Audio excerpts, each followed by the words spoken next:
Le commissaire provincial de la ville de Kinshasa, Silvano Kasongo Kitenge, a révélé que l'hôtel de ville de Kinshasa ne dispose plus de la base de données de tous les véhicules faisant le transport en commun dans la capitale congolaise. C'était lors de sa récente communication au stade de Martyr devant ses troupes. D'après Silvano Kasongo, ces données d'enregistrement de taxis, taxibus et mototaxis devraient faciliter la traque des criminels autour d'enlèvements et kidnapping. Depuis quelques semaines, la capitale de la République démocratique du Congo, Kinshasa, fait face à une augmentation alarmante de cas de kidnapping. Le commandant de la police de Kinshasa ne se dit pas découragé face à cet incident malheureux et réitère sa détermination dans la protection des civils ainsi que de leurs biens dans la juridiction sous son contrôle. Il faut rappeler que, depuis un temps, les Kinois s'abstiennent de monter à bord de taxis appelés communément ketch à cause des enlèvements devenus monnaie courante et préfèrent prendre le bus Mercedes 207 dénommé Esprit de mort. Et là aussi, ils ne sont pas épargnés du tout. Que l'État prenne ses responsabilités. Selon le général Silvano Kasongo, les agents de l'administration Ngobila ont rapporté à la police que la personne qui s'occupait de la gestion liée au taxibus, taxi et taxi-moto s'est envolée chez lui en Afrique du Sud avec toutes ces données de base sous les effets de la colère.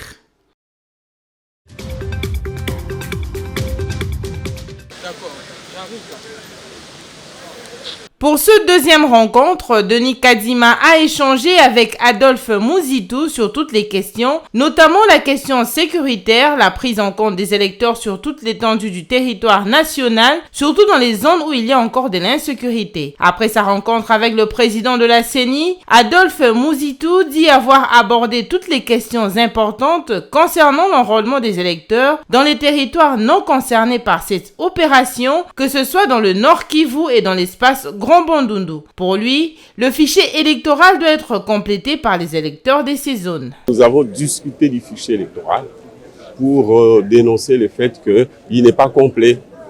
Il n'a pas pris en compte les 3 territoires, dont 2 dans le Nord Kivu, à savoir Masisi et Rutshuru, et 1 dans le Bandundu, ancien Bandundu, le Maïndombe, à savoir Kwamutu. Et que par conséquent, le fichier est incomplet et le fichier ne comprend pas tous les électeurs. En ce qui concerne le financement des élections, Adolphe Mouzitou pense qu'il y a lieu de douter un peu sur le respect du délai constitutionnel. Personnellement, je ne crois pas au respect du délai constitutionnel à cause des problèmes de financement. J'ai l'impression que le gouvernement, face aux 500 millions de dollars dont il vient de bénéficier, de la part des institutions de Bretton Woods, probablement la moitié sera consacrée aux questions sécuritaires. Ce n'est que l'autre moitié qui pourra être mise à la disposition de la CENI, auquel cas, puisque la CENI a besoin de 500 millions, la différence ne sera pas disponible dans les délais constitutionnels et que probablement nous serons devant une hypothèse de glissement. Le président de la CENI, Denis Kadima, a promis de relancer les opérations d'identification et enrôlement des électeurs dès que la situation sécuritaire le permettra dans les territoires qui n'ont pas été pris en compte la fois passée. Pour les autres zones où il ne pose pas de problème de sécurité, la CENI a déjà convoqué l'électorat depuis le 26 juin dernier. Tous les BRTC sont ouverts pour réceptionner les candidatures et le processus électoral poursuit son cours normal conformément au calendrier électoral. Par ces consultations, le président de la CENI veut obtenir l'adhésion de toutes les parties prenantes pour un processus électoral inclusif et apaisé.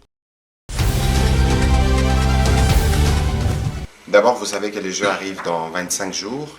Et que, à l'exemple du président de la République lui-même, le Premier ministre, vous avez vu qu'il y a quelques jours, il a circulé pour faire le point de l'évolution des travaux d'infrastructure, parce que dans les Jeux, il y a la partie infrastructure, mais il y a la partie de la préparation, de la participation des athlètes. Il y a aussi, évidemment, des aspects diplomatiques, parce qu'il était question pour nous, au cours de cette réunion, de faire le tour de tous ces sujets. Évidemment, nous avons suivi les désistements plutôt du Québec, pas du Canada.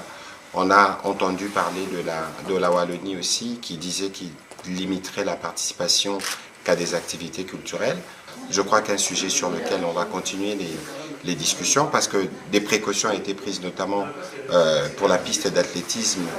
On a pris des précautions en fonction des exigences de certaines fédérations. On ne peut pas comprendre que cela ne se fasse pas, et donc, de ce point de vue, il y aura des conséquences le moment venu.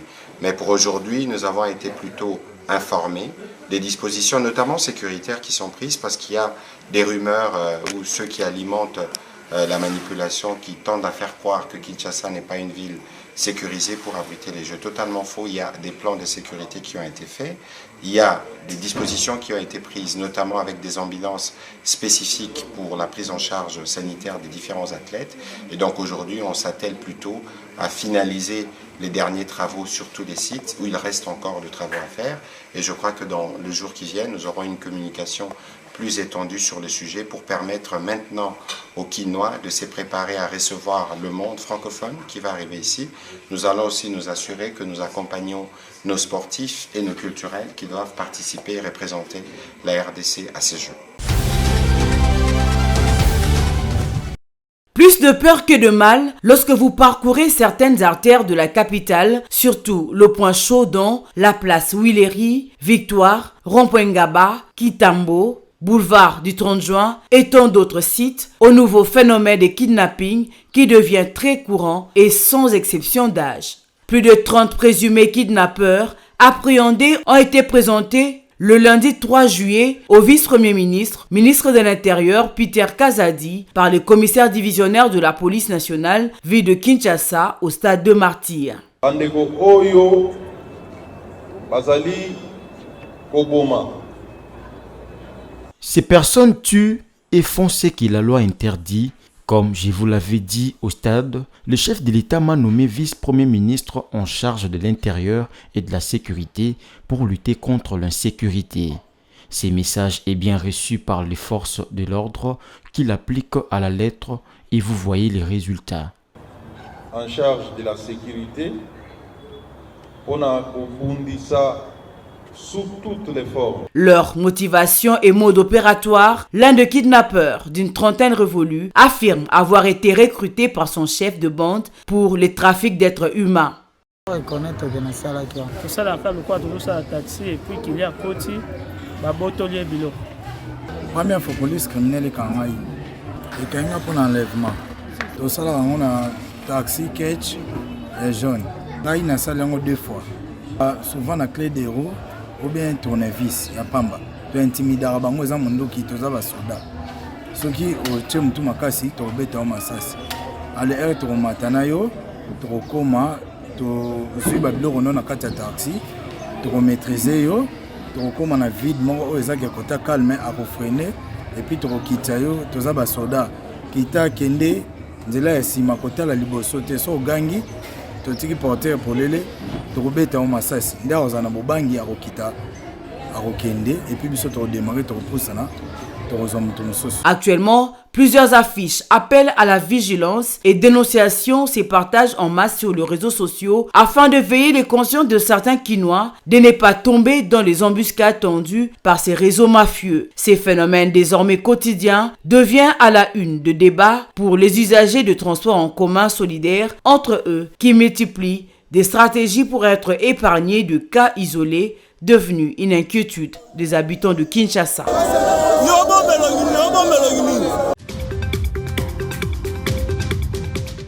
Le président congolais Félix Tshisekedi et ses homologues zambiens et angolais Hichilema et Lourenço ont présidé mardi la cérémonie de signature d'un accord pour renforcer les exportations des minerais à travers l'utilisation du corridor ferroviaire angolais des Lobito. Le texte a été signé dans la province angolaise de Benguela au terme d'une réunion de la commission mixte de 3 pays. La pleine opérationnalisation de ces corridors permettra le désenclavement des mines de la Zambie et de la RDC ainsi que l'accès et la circulation d'intrants indispensables aussi bien à l'industrie minière qu'agricole, a déclaré le président Félix Tshisekedi lors de la cérémonie. Les 3 chefs d'État ont concédé l'exploitation de ces corridors ferroviaires frontaliers qui aboutit au port des Lobito à la société Lobito Atlantic Railway chargée du transport des minerais de la RDC et de la Zambie vers le marché d'exportation. Les sociétés s'occupera également de l'entretien des infrastructures du chemin de fer de Benguela. Un précédent accord implique la RDC et la Zambie dans la mise en place d'une industrie de batteries électriques fabriquées dans le sud-est congolais. Les corridors des Lobito s'étendent du port des Lobito, baigné par l'océan Atlantique, et traversent l'Angola d'ouest en est en passant par les provinces de Benguela, Huambo, Bié et Moxico. Il couvre les zones minières de la province du Katanga en République démocratique du Congo et des Copperbelt en Zambie.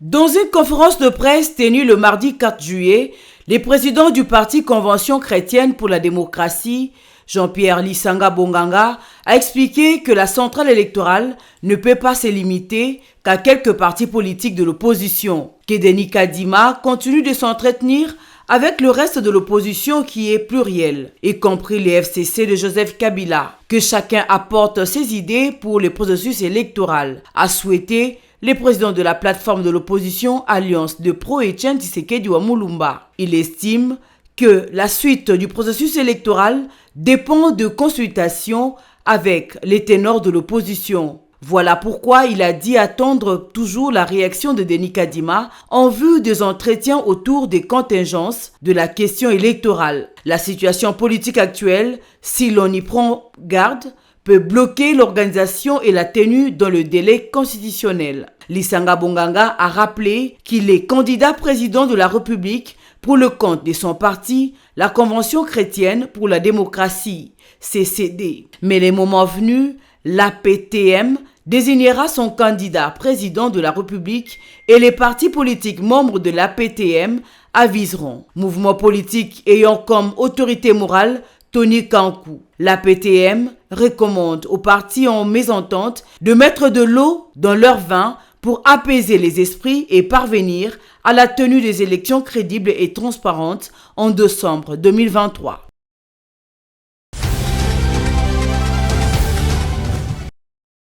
La Cour estime que la présente requête sera dite fondée et dira nul et de nul effet la motion de défiance adoptée le 8 mai 2023 par l'Assemblée provinciale du Tanganyika contre Madame la gouverneure de cette province pour violation des articles 19 alinéa 3 et 61.5 de la Constitution.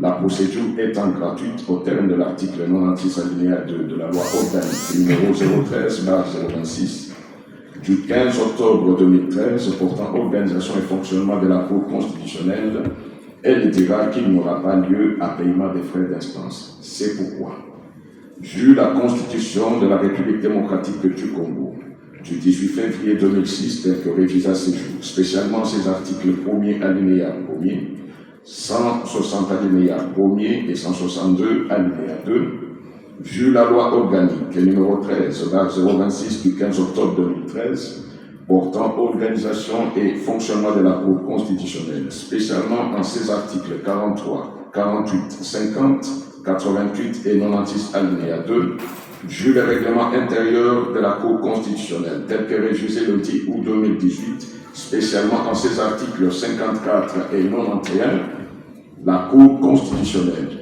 siégeant en matière de contrôle de constitutionnalité, après avoir entendu le procureur général en son avis, se déclare compétente. Dit recevable la requête et la déclare fondée. Dit inconstitutionnelle et par conséquent nulle et de nul effet la motion de défiance adoptée le 8 mai 2023 par l'Assemblée provinciale du Tanganyika ayant conduit à la déchéance de la gouverneure de cette province, Mme Ngungwa Moyouma Julie, et la réhabilite dans ses fonctions.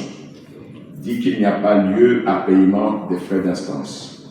Dit en outre que le présent arrêt sera signifié à la requérante, à l'Assemblée provinciale du Tanganyika, au président de la République, au président de l'Assemblée nationale, au président du Sénat, au Premier ministre et qu'il sera publié au journal officiel de la République démocratique du Congo ainsi qu'au bulletin des arrêts de la Cour constitutionnelle.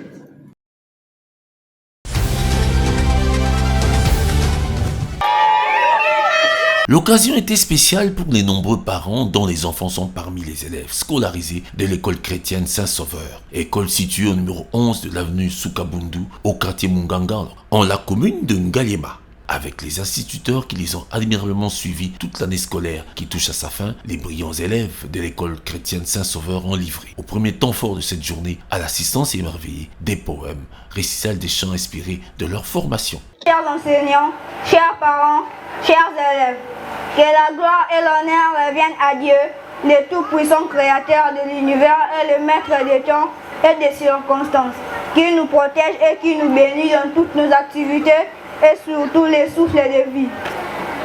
Nos remerciements s'adressent à tous les enseignants de l'école chrétienne Saint-Sauveur, chapeautés par le directeur Laurent Isaël Batouma Nakabouikou pour le développement et assiduité et très bon encadrement de nous élèves de cette institution. Il est clair que dispenser des cours de qualité pour une éducation et une formation élitiste plus appropriée à l'avenir des élèves constitue l'excellence et le savoir-faire que prône l'école chrétienne Saint-Sauveur, une référence en la commune de Ngaliema. Nous sommes là, ça fait beaucoup d'années. Nous encadrons les enfants du quartier et pourquoi pas ceux d'environ. Nous avons une bonne et une meilleure formation que nous offrons auprès des enfants qui viennent chez nous. C'est déjà une institution dont la classe et le mérite de la formation donnée aux élèves marquent la ferme volonté et la motivation majeure de la promotrice, à savoir Madame Bibiche Kiboto, qui a instauré, avec discipline éprouvée, des sessions de rattrapage scolaire, d'apprentissage professionnel et l'alphabétisation. Cela grâce à son personnel enseignant qualifié pour des enfants remarquables. Bonjour mes amis, je vais reciter mon école. Mon école s'appelle École chrétienne Saint-Sauveur. Elle est située sous l'avenue Soukamoudou numéro 1, quartier Munganga, dans la commune de Ngaliema, chez mon école. Mes amis, je vais reciter Petit oiseau. Petit oiseau, pourquoi restes-tu là? Maman, je aime. Oui, les voilà partis. Au revoir, petit oiseau. Finalement, l'occasion a prêté à la fameuse proclamation.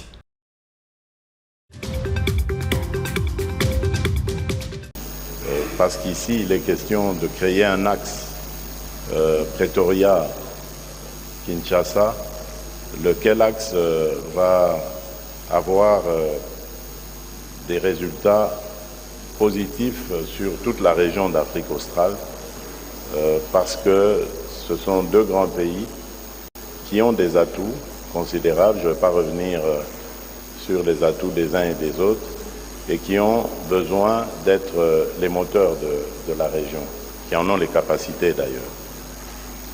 Voilà en grande ligne ce que nous nous sommes dit, mon homologue et moi, et nous nous sommes réjouis quelques instants plus tard lorsque nous avons reçu la restitution des travaux entre nos délégations respectives, de nous rendre compte qu'effectivement,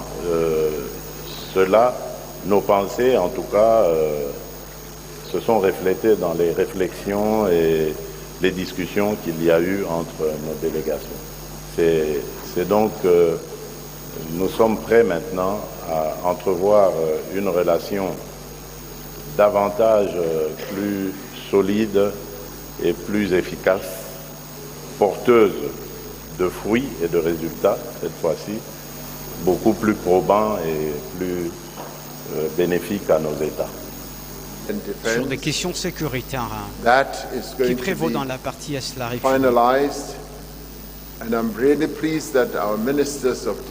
Et que finalement nous pouvions mettre en route dans la résolution sur des questions sécuritaires que nos ministres sectoriels ont pu se débattre pendant ces 48 heures à Kinshasa.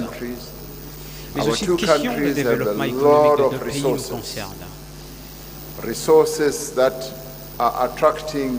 C'est vrai qu'il y a le ressource naturelle qui attire n'importe quel pays du monde.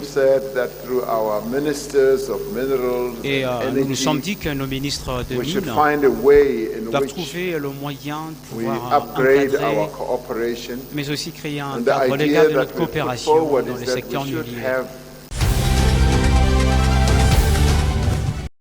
L'ancien chef de l'État Joseph Kabila Kabange, autorité morale du Front commun pour le Congo, est invité par le président de la Commission électorale nationale indépendante CENI, Denis Kadima, en vue d'échanger sur le processus électoral en cours. La correspondance est signée le 1er juillet. Kadima veut obtenir une rencontre avec le chef des files du FCC pour des échanges afin d'explorer des solutions pour un processus plus inclusif. À l'occasion de la convocation de l'électorat pour la députation nationale le 25 juin 2023, j'ai annoncé la tenue dans les tout prochains jours des rencontres avec des leaders politiques, particulièrement ceux de l'opposition. Des contacts ont déjà été pris avec d'autres leaders d'opposition. Dans le même but, je viens par la présente solliciter une rencontre avec vous. En cas d'accord de votre part, les lieux et la date de la rencontre seront convenus, a écrit Denis Kadima dans une correspondance dont l'authenticité est confirmée par la cellule des communications de la CENI ce jeudi 6 juillet. Cette invitation, d'après le secrétaire permanent adjoint du PPRD, Ferdinand Kambéré, est une distraction, un vice de procédure. Pour rappel, Denis Kadima a déjà reçu les groupes des 4 leaders de l'opposition politique, à savoir Martin Fayulu, Matata Ponyo, Délice Sanga et Dieudonné Bolengi Tengue, représentant Moïse Katumbi. Ensuite, c'était le tour du chef du parti politique Nouvel Élan, Adolphe Mouzito. Pendant ce temps, le train électoral ne s'arrête pas malgré les risques sécuritaires et financiers évoqués par la centrale électorale. Le bureau des réceptions et des traitements des candidatures, BRTC, ouvert le 26 juin dernier, continue de recevoir les dossiers des candidatures pour la députation nationale. Après cette étape, il y aura réception des candidatures des députés provinciaux jusqu'à l'élection présidentielle.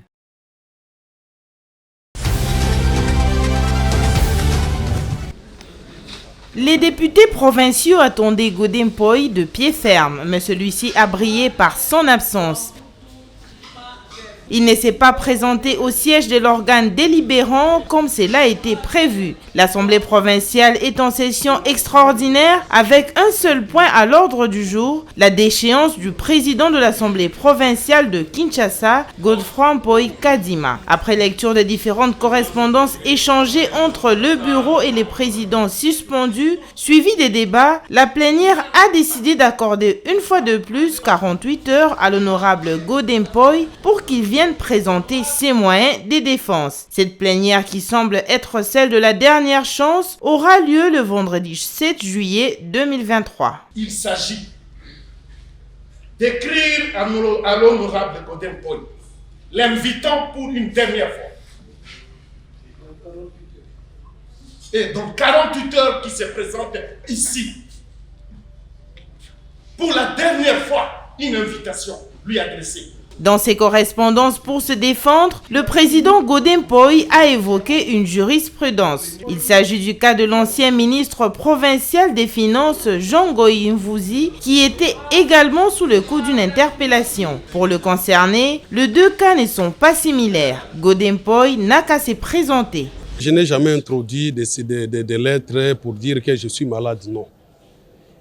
La seule interpellation pour laquelle j'avais répondu par écrit, c'était l'interpellation de l'honorable Mike Moukebaye, d'autant plus que la compétence est d'attribution. Ça concernait la collègue à son temps, la collègue de l'environnement.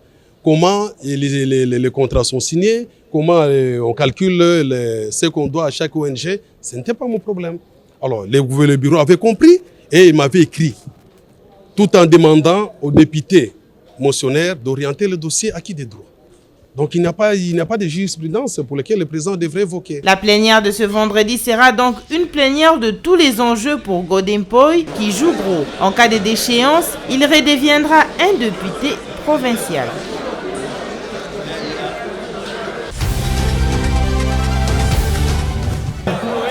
Ces présumés kidnappeurs qui ont été appréhendés par la police nationale congolaise ont comparu le mercredi 5 juillet devant le tribunal de grande instance de Kinshasa-Gombe qui s'est déporté sur l'esplanade du ministère de l'Intérieur. Après avoir dirigé le débat et écouté le réquisitoire du ministère public, les conclusions des parties civiles et les plaidoiries des avocats de la défense, les juges du tribunal de grande instance de Gombe ont pris l'affaire en délibéré et promettent de se prononcer ce jeudi 6 juillet 2023. Dans ses réquisitoires, l'officier du ministère public a en gros demandé la peine de mort contre la majorité des prévenus. Il leur a alloué des dommages et intérêts conformément aux requêtes des parties civiles. La population doit se rassurer que la justice fonctionne quand même avec l'impulsion chef de l'État qui a instauré cet état de droit qui hier était encore l'illusion, mais aujourd'hui c'est la vérité. Vous allez aujourd'hui seulement, même tard dans la nuit, suivre la sentence qui sera tombée. Ceux qui seront, je ne dis pas qu'ils seront condamnés parce que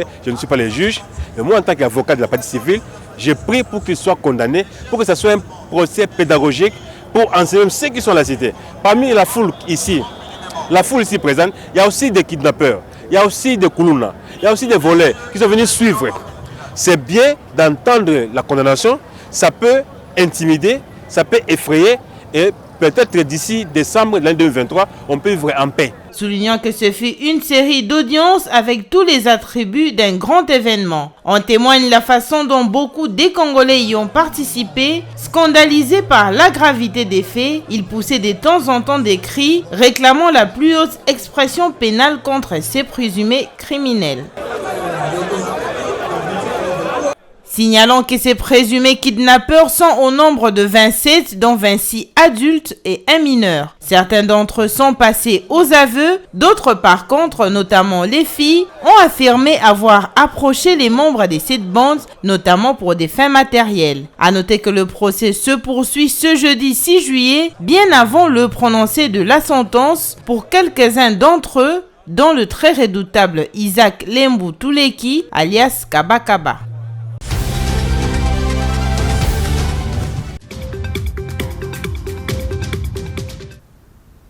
Godefroid Poïkadima n'a pas survécu à la motion de défiance initiée contre lui par 5 députés provinciaux. Sur les 41 députés votants, 34 ont voté pour son départ, 3 contre et 4 abstentions. Le vote s'est déroulé à bulletin secret. Le député provincial attendait Godin Poyi pour qu'il vienne présenter ses moyens de défense, mais celui-ci ne s'est pas présenté. La plénière des destitutions s'est déroulée en son absence. Des fautes graves commises par le président Godin Poyi,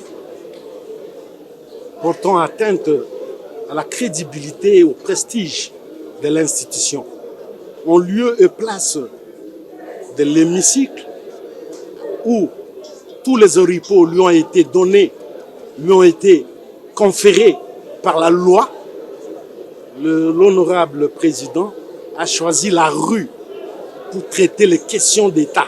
L'honorable président n'a jamais pensé rendre compte à ses collègues que nous sommes. Par attitude d'incompétence, il a méprisé et bafoué tout usage parlementaire. Ces sentiments de colère est aussi partagé par les députés provinciaux Bokanzala. Lui également regrette le comportement de leur ancien président qui les a traités de corrompus. Nous, on était très mécontents vis-à-vis de notre président. C'est un monsieur à féliciter, mais il nous a dit que nous sommes des corrompus. C'est pour cela que nous, les députés, que nous voulons qu'il puisse venir nous montrer réellement là où que nous avons reçu l'argent. Comme il n'est pas venu, c'est pour cela qu'il est parti. Mais il restera toujours député. Nous n'avons pas être corrompus. C'est pour cela que nous avons dénoncé, nous avons fait voir à la population qu'ils sachent que nous ne sommes pas au courant de cet événement-là que notre président nous a reproché. Bien avant de voter la motion de défiance contre Godin Poyi, les députés provinciaux de Kinshasa ont voté le procès verbal des carences. Ces procès verbal veut tout simplement dire que nous l'avons attendu qu'il vienne présenter ses moyens de défense et il n'est pas venu. En procédant de cette manière, les députés voulaient se protéger au cas où Godin Poyi irait attaquer la procédure de sa déchéance en justice. En attendant la fin de ce feuilleton judiciaire, Godin Poyi va siéger comme simple député provincial.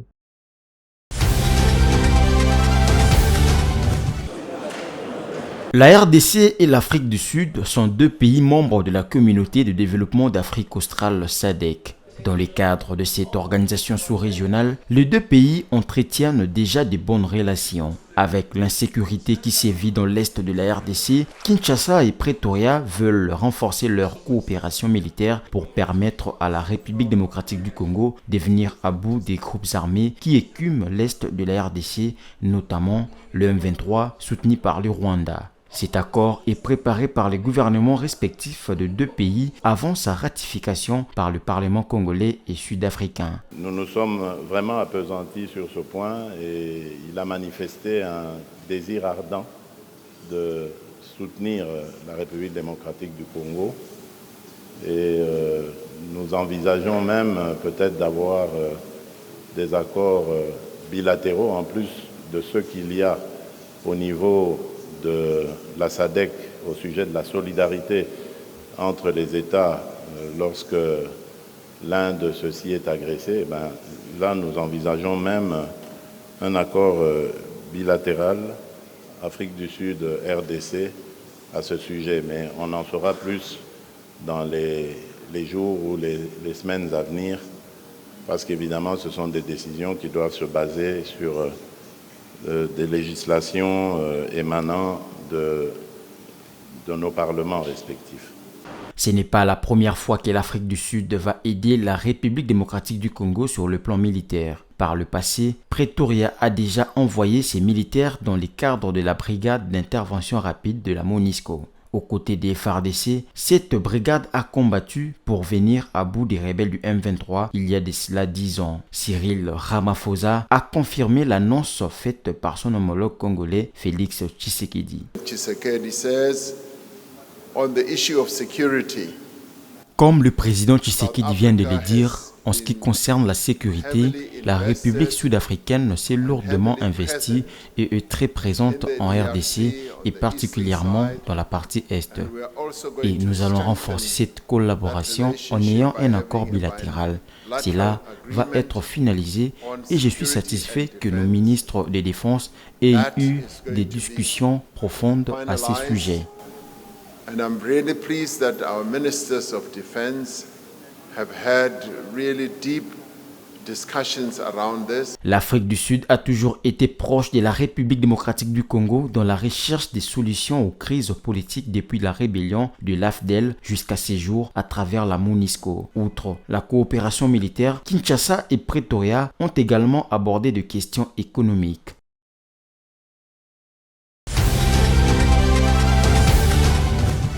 Les agents et cadres des divisions provinciales de Kinshasa Est et Ouest de l'économie nationale étaient en sit-in devant l'immeuble du gouvernement le jeudi 6 juillet 2023. Ils sont venus nombreux revendiquer leur droit à la prime spécifique après la réalisation des recettes exceptionnelles. Sur la liste de leurs revendications figure aussi l'accès aux soins de santé et le paiement des salaires de nouvelles unités qui travaillent depuis plus de 20 ans. Malgré son agenda chargé, le patron de l'économie nationale, Vital Kamerhe, les a approchés. Nous sommes marginalisés pour la prime spécifique, pendant que nos collègues de Katanga et de Maniema bénéficient de cette prime, pendant que la ville de Kinshasa aussi était incluse, mais nous sommes marginalisés.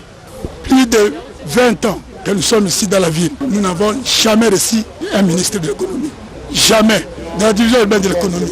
Il y a 20 ans que ces agents sont en train de travailler dans l'administration chez nous à l'économie. Ils ont les numéros matricules, série 1 million, que jusqu'à aujourd'hui, ils ne sont pas payés. Ils n'ont même pas la commission d'affectation du secrétariat général. Il y a encore un autre problème sur le plan social, parce que nous savons que vous êtes là pour le social, le pacificateur. Nous n'avons pas droit aux soins médicaux. Nous avons perdu beaucoup de nos frères qui sont en train de mourir comme ça par manque de moyens. Très attentif à leurs préoccupations, le vice-premier ministre de l'économie reste réaliste. Vous voulez tout simplement écouter, parce que c'est ça notre rôle. Le président de la République nous a toujours demandé d'écouter, écouter le peuple, écouter nos agents. Je suis venu remplir cette instruction du président de la République. Ma réponse est simple. Allez me faire un mémo pour que j'ai une idée claire de vos revendications et dans la mesure du possible. Et j'ai ajouté, si ces revendications qui sont des droits, comme vous le dites, sont sous-tendues par un acte, ça sera automatique. Le social de ces agents de l'État est une priorité car ils ont pour rôle de contrôler entre autres les prix sur le marché et réglementer l'économie congolaise.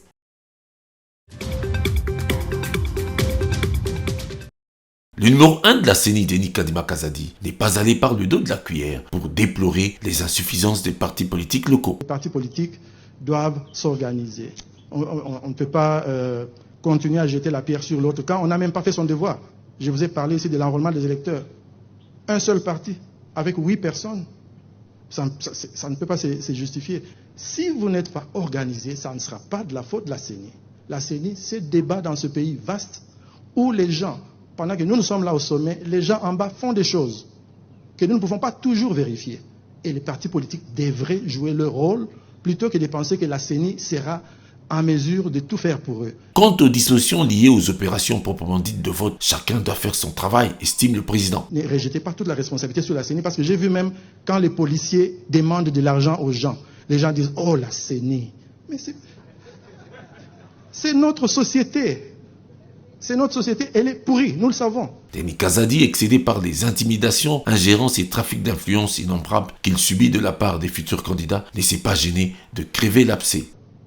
Nous le savons, elle est pourrie. Vous savez combien de gens me demandent de les nommer? Vous n'avez aucune idée? Les gens sont là en train de dire la société est pourrie, nous devons le comprendre. Et parfois quand on dit aux gens, nous ne pouvons pas faire ça. Les gagnants seront les gagnants. Il n'y aura pas d'élus nommés. Nous le disons. Et les gens ne nous croient pas. Non, on ne le fera pas. Je vous dis, rappelez-moi ce que je vous dis ici. Nous avons dit à ceux qui pensent que la fraude électorale sera encouragée par l'équipe qui est en place. Ça ne se fera pas. En ce qui concerne les dossiers adressés au BRTC, Bureau de réception et de traitement des candidatures de la CENI, le chef de la centrale des élections est resté ferme. Par rapport au BRTC, Bureau de réception et de traitement de candidatures, nous n'avons pas le temps de prolonger. Parce que là aussi qu'on voit les désordres au niveau des partis politiques. Vous savez, nous avons déjà fait plus d'une semaine, nous sommes peut-être au 10e jour, je ne sais pas, on avait commencé le 25, le 26, et ils n'ont pas encore soumis les dossiers. Et à la fin, on va nous demander de prolonger. Nous n'avons pas le temps de prolonger. Au sujet des avantages à exploiter pour les regroupements et partis politiques, Denis Kadima a suggéré la possibilité d'engager sur les listes plus de femmes dont la gratuité a été décidée. C'est une opportunité. Si vous n'avez pas d'argent, prenez le raccourci. Les femmes sont là. Mettez-les sur la liste, formez-les. Demain, elles seront tout aussi bonnes que vous l'êtes aujourd'hui. Enfin, de la question de savoir sur la tenue des élections à la date, la CENI confirme. Le 20 décembre 2023, nous aurons des élections dans ce pays. Je vois, il y a beaucoup de prophètes qui disent qu'il n'y aura pas élection. Il y en a vraiment beaucoup. Je n'ai rien contre les prophètes, mais on nous dit qu'il n'y aura pas élection. Moi, je vous dis que sur le plan technique, nous sommes prêts. Notre difficulté, il est d'abord sécuritaire et puis financier.